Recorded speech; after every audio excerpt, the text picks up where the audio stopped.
Hi, this is Jonathan J from Dealmakers.co.uk, the #1 place for business buying information. Now, this is the second part of a two-part video featuring John Andrews. Now, John Andrews is our resident lawyer at Dealmakers, and on this video, you will see him in front of a mastermind audience giving them his advice on how to buy a business successfully.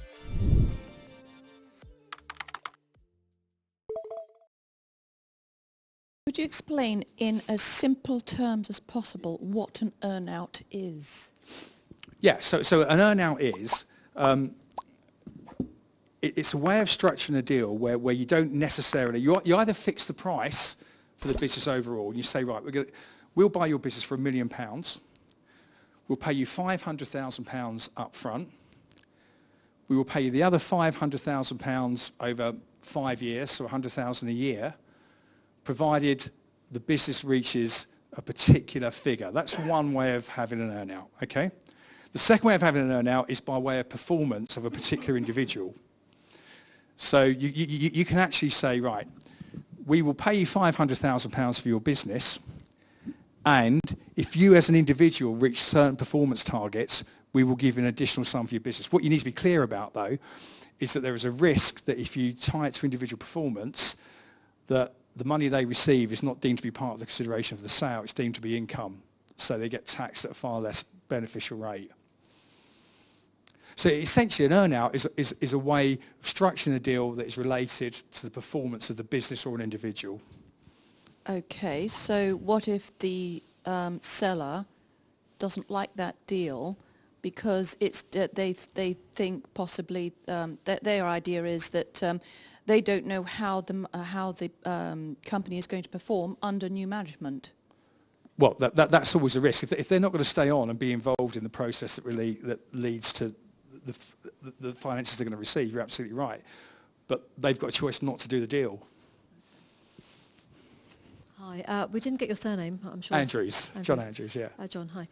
So are we saying, what I wanted to clarify is, in terms of, you explained the articles and that kind of thing, and so we're all thinking, well, if we haven't set up a limited company yet, well, we shouldn't do what you're saying. So at what point does it make sense to set up that limited company, and would we only be able to come to someone such as yourself to do it right? Well, so you can set your limited company up at any time, and you can incorporate it with the model articles if you want, and it just sits there. But once you start getting to the stage at which you're going to start using that company to transact and do deals, that's the point in time when you want to change your articles. So the articles are really technical documents, and unlike some contracts, which, some people might do their own consultancy contracts, their own employment agreements, articles really need to be done by lawyers or accountants, and more lawyers than accountants, really, because they're the rules of the company, that they're a public document, so they get published at Companies House, and they will set the rules by which shares are issued and shares come back. It's probably the most important company document that you will have. And typically what you do is you combine detailed articles with a fairly simple shareholders agreement. Now, some people don't change their articles and just have a complex shareholders agreement. I don't like doing that for two reasons. One, the articles are far more enforceable against everybody who's involved. So anybody who takes shares in the company, once your articles are registered, takes those shares subject to those company rules that are registered at Companies House. Whereas with a shareholders agreement, if you bring a new shareholder in, you either have to have a new agreement drawn up or get them to sign a deed of adherence. And if you forget to do that, then they're not bound by the rules that are in the shareholders agreement, but they are bound by anything that's in the articles. So that's one good reason to put these complex issues into the articles. The second reason is this: if people are going to come in who aren't complex investors, if you present them with a 40 or 50 page shareholders agreement, they'll look at it and think, what the hell is that? I don't think I'll go anywhere near this. Whereas if you've put all the nasty stuff into the articles, most people don't read the articles, but they will read the shareholders agreement that you give to them. And if you've given them a 4 or 5 page shareholder agreement, all that's quite straightforward and innocuous, you're more likely to get the investment that you want, if that makes sense. So there's a legal reason and there's a practical reason why you put all the nasty and complex stuff into your articles and have a simple shareholders agreement. John, no. I was convinced by what you said earlier. Once we find a deal, Yeah. is that too late for us to be setting up a company? I.e., No, can we come to you with the whole thing absolutely not. and say do the whole lot for us? No, including absolutely setting up a not. So company? it takes a day or two to get your company set up. You probably need to allow a week or two to have a look at the bespoke articles get produced by your lawyer, so he can explain them to you and make sure that what they do is what you want to have happen. And you can usually play around with them. We can change the rules that go in there. So no, some people set up an SPV on day one, or actually a group holding company on day one, and just let it sit there for months until they find the right deal. Other people find their deal and then come to us to say, right, can we have our group company? Can we have our SPV? And that, takes a week, 2 weeks maximum to do that.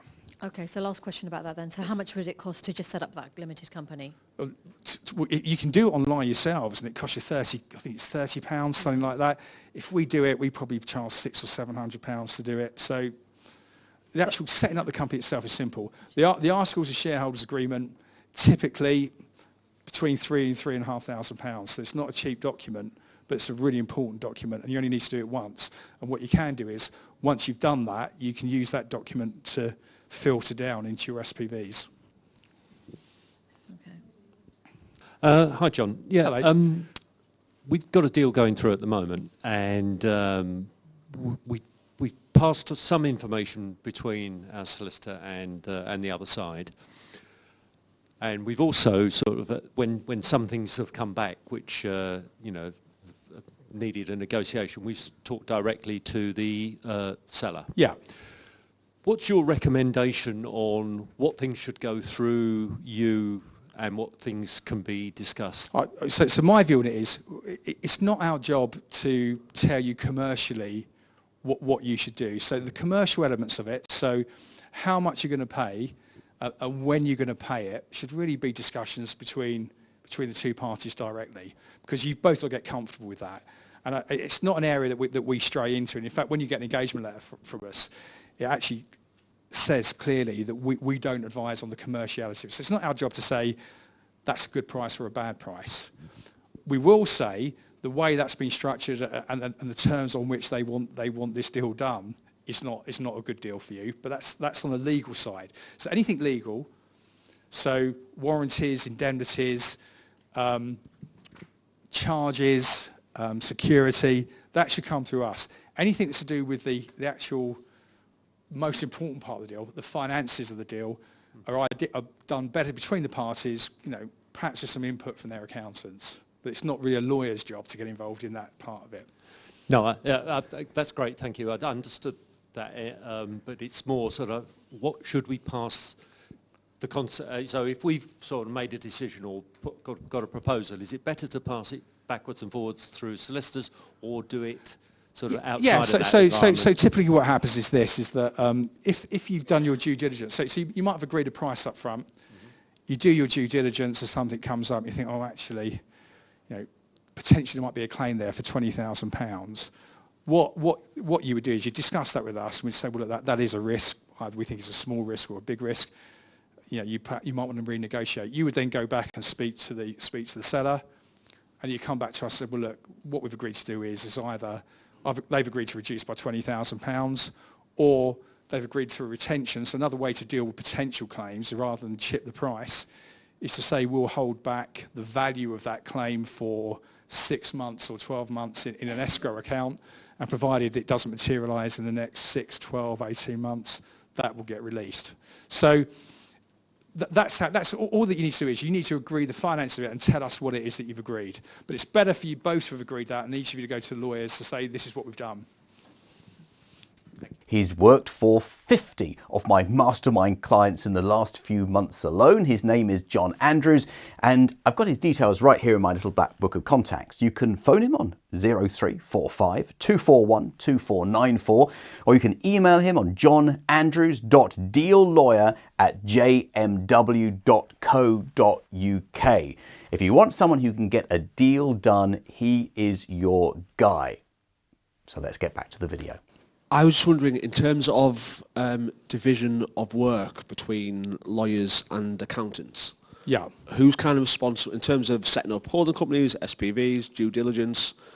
Who does what? Okay, so in terms of setting up the companies, accountants generally tend to be cheaper than lawyers in setting those up, but what they won't do is do the bespoke articles. So lots of clients come to us with their existing holding companies that their accountants have done, and that's absolutely fine. Yeah. And then we can change the articles at that stage if it's appropriate. Okay. In terms of the division of labour, the accountants should be looking at the accounts, the management accounts, VAT returns, all the finances of the business, all the ledgers. So anything to do with figures, the accountants should be doing. Everything else will be down to, it can be a division of labour between us and you guys, actually. So the documents involved and the processes involved in doing a typical share purchase, for example, will be heads of terms, which we can draft for you, although Jonathan's template that I've seen works perfectly fine. So that's the one cost saving you can have. So heads of terms, the asset or share purchase agreement, there will be an information request, which is a document that we draft, which we send to the seller's lawyers, asking them questions about the business, about everything, employees, claims, properties, everything. We set up a data room that they can enter their responses to that information request into, and they can also upload all of the documents we want to see that support those questions. That's the first part of the process. What you guys then have to decide is whether you want us to do a full legal due diligence process for you, which would involve us going into the data room, reading those responses, reading the documents, and doing a full report to you, and highlighting any areas of concern that we think we've got. So that's a full due diligence process. Some clients don't want that at all, so they say, well, look, the accountant looks at all the figures. We've gone into the data room, we've looked at it. We don't want you to look at it. We're quite happy with what we're seeing. We're going to go ahead. So that's no DD on our part, and that can cut out £3,000 to £5,000 of the costs out of your legal fees. But what it does do is it raises the risk that there's something legally that you haven't spotted, like a change of control provision. Or there's a halfway house that you can do with us, where you go into the data room and you say, well, look, I'm comfortable with those parts of the data room. Could you just look at these particular areas and give me a price for looking at those areas of concern? So the DD process can be a joint venture between your lawyer and yourself. You've got to decide how much you're comfortable in doing yourself of that part of the process. The next part of the process are all the ancillaries, which will be board minutes, company's house returns and stuff, which again, the lawyers need to do. So it's a mixture of the lawyers doing the legal part, the accountants doing everything to do with figures, and then you deciding how comfortable you are with the due diligence that you've seen. Do you give, it sounds a silly question, forgive me, do accountants, I've sent some stuff to my accountant who I've kind of said, have a look over this, and he's kind of said, what do you want me to look for? I'm like, I don't know. You tell me. Yeah. Yeah. So for example, if there's a contract, you can say, right, John, that, in section 7 there's a contract. I haven't got a clue what it means. Should I be concerned? We'll go into that. We'll read that contract, and we'll give a commentary on it. And we'll say, right, there's a change of control clause. So before you complete the deal, we need to know that they're going to consent to that change of control. The prices get reviewed annually by a certain percentage. All those sorts of things. So you're quite right. If you say, look, can you have a look at that document? That's exactly what we'll do, and that's our job to do it. Yeah. Cool. Hi. I was recently approached by a business owner. They need some growth funding, which I will enter the company as a minority shareholder. I want to know how my being protected and maximized as a minority shareholder into this position. Thank you. Yeah, okay. So if you go as a minority shareholder, are you going to be a director or an employee? No, just Just a shareholder. Yeah. Okay. So if you go in as a minority shareholder, so if you've got anything less than 50%, you're a minority shareholder, then you're at risk. So what you do is you must have a shareholders agreement. And what the shareholders agreement will do is it will give you a certain number of protections, minority protections. So typically it will say that no alterations can be made to the articles without your consent, that none of the rights attaching to your shares can be altered, so they can't take away the right to dividend or your voting rights. It will prevent dilution of your shares, so he couldn't bring in other investors and dilute you down unless you consented to it. And there will be a number of negative controls that you build into that shareholders agreement. So there will be things like, you can't appoint other directors without my consent. You can't increase your salary or employees' salaries beyond a certain level. All sorts of financial controls, which are really, or borrow money, for example. All these sorts of financial controls can be put into the shareholders agreement, and you will have an equal say in those. So unless you consent to those happening, they can't happen. So the shareholders agreement is a mechanism by which you make sure, as a minority shareholder, your position is protected. Things to bear in mind as well is that if you're going to subscribe for shares rather than make a loan to the business. I do. So as a shareholder into the company, I will bring money into the company. So basically, I will loan the money to the company as well with the interest repaid. Well, there's two distinct ways. They're two different things. So a loan to a company doesn't give you shares. You literally just put money in. You say, I'll lend you £1 million. I'll charge you interest at X%, and you will repay me on these terms. Okay? And that loan might be secured or unsecured. If that loan isn't repaid to you, if there's a default on those repayments, then you can demand that money back from the company and sue it and try and get it out of it. That's a loan. Subscribing for shares is very different. Subscribing for shares is an investment into the business. So once you buy those shares, so if you buy £1 million of the shares, that money goes into the company, and in return for that, you get your shares.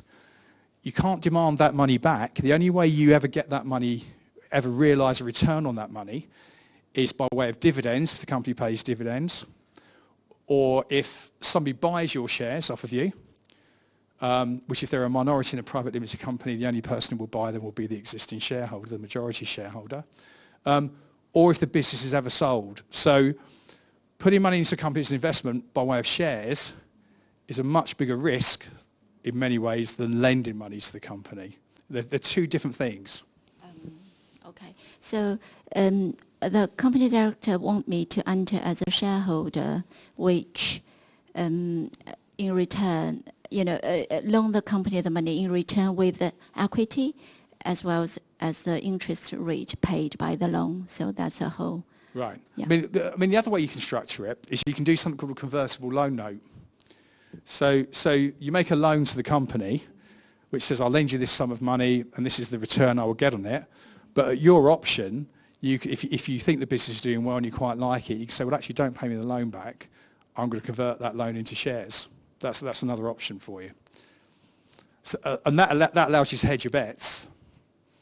Okay. So this is a much better option than the... Yeah. It's kind of halfway house, but it gives you the benefit of both. Say, well, I'll lend you the money, and if I don't think the company's doing too well, I'll just leave it as a loan. If you think actually it's been a good investment, you can just say, well, I'm going to convert that loan into shares. Okay, so how many legal documents do I need if I go down that route? So the documents you just need actually the loan note itself, and then you need a board minute from the company approving that transaction. So if I demand a personal guarantee from the director?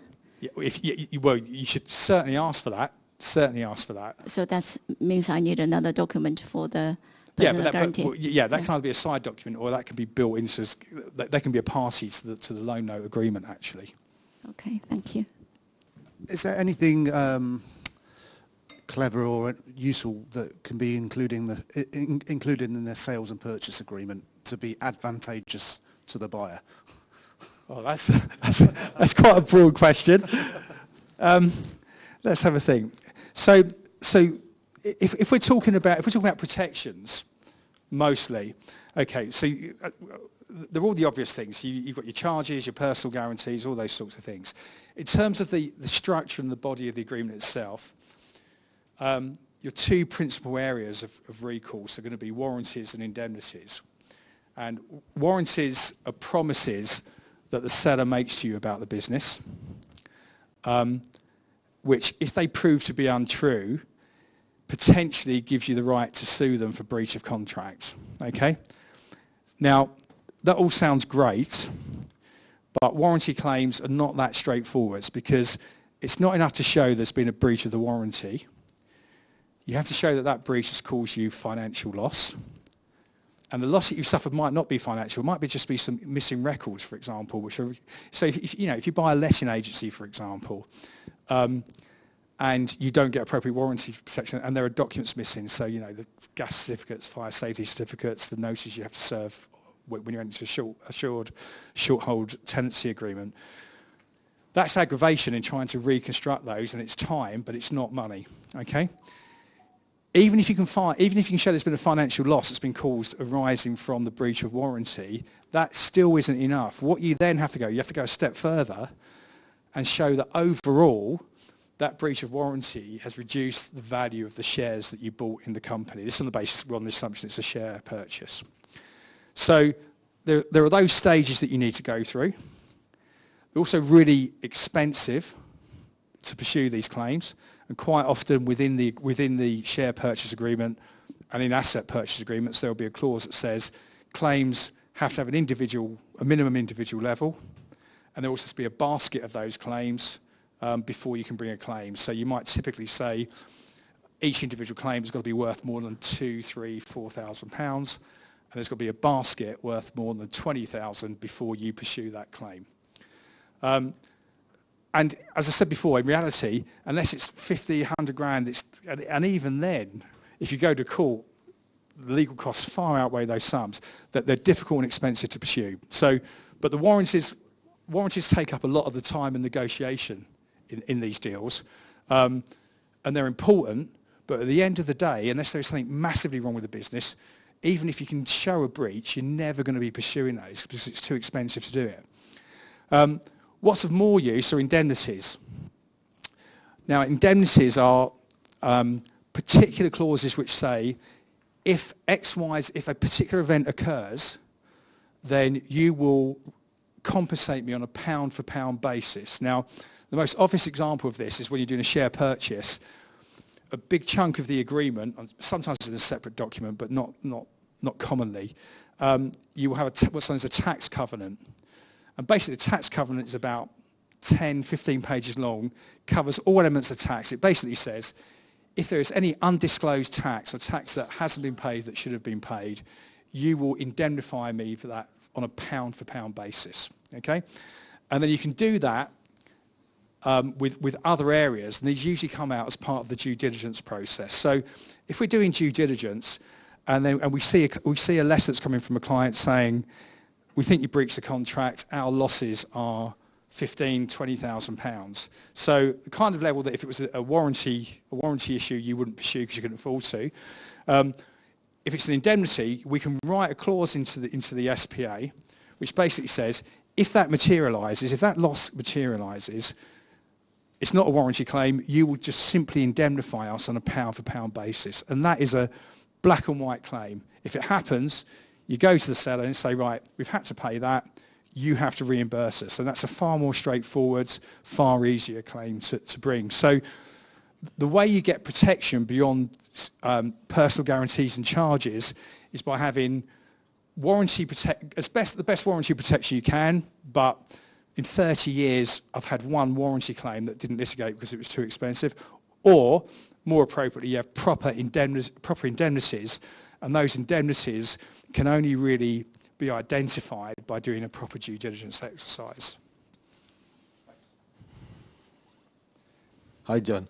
Could you just explain the differences between warranties and indemnities, just at a high level, please? Yeah. So, an indemnity is a claim. It might arise from the same event, okay, but a warranty is a claim for breach of contract, and it's quite a technical legal process. But basically, if a contract has been breached,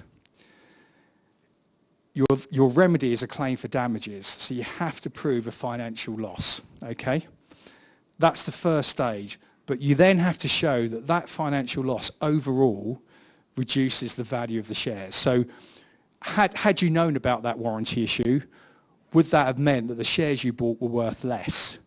In some circumstances it will, and it'll be obvious, but in other circumstances it won't. Whereas an indemnity is a particular financial remedy on a pound-for-pound basis if an event happens. So it's always got to be a financial loss, but it will say, I haven't got to prove that it's reduced the value of the shares. All I've got to prove is that financial event has happened, and you have agreed that if it happens, you will indemnify me for that on a pound-for-pound basis. So it cuts out a whole load of legal hurdles that you have to overcome with a warranty claim. Right. Yep. Sure. Thanks. Hi, I have two questions. Indemnities, you said has to be an event that has already happened, but what happens if you take on a business and you discover they've been underpaying tax? So is that an event that has happened, or it doesn't happen until the HMRC come through the door? Well, it doesn't have to be an event that's happened. It just has to be an event that you or I have identified when you've been doing the due diligence process. So, say for example, tax is quite distinct. Because tax is so important on a share purchase, you have a separate indemnity which runs to a number of pages, all to do with tax. So generally speaking, if an underpayment of tax arises that should have been disclosed and hasn't, it will almost invariably be covered by the tax covenant, and you'll be entitled to reimbursement on a pound-for-pound basis, even if it only arises post-completion.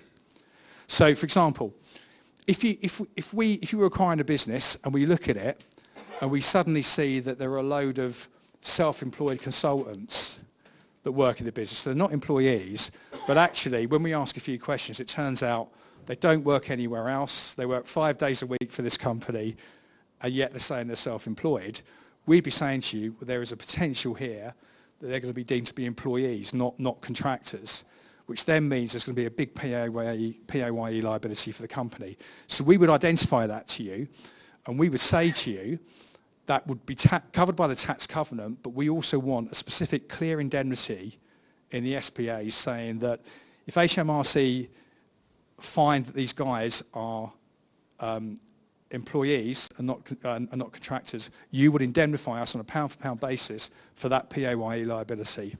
So it's not an event that's already happened, it's just a risk that we've identified that we're saying to you that should have indemnity cover. You don't rely on the general tax covenant or on warranties.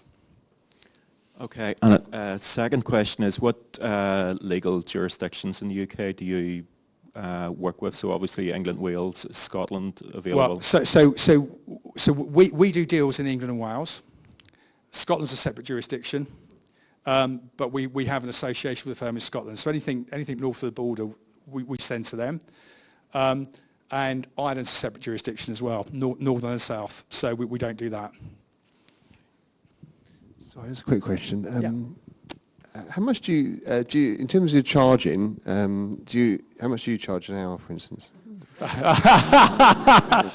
Right.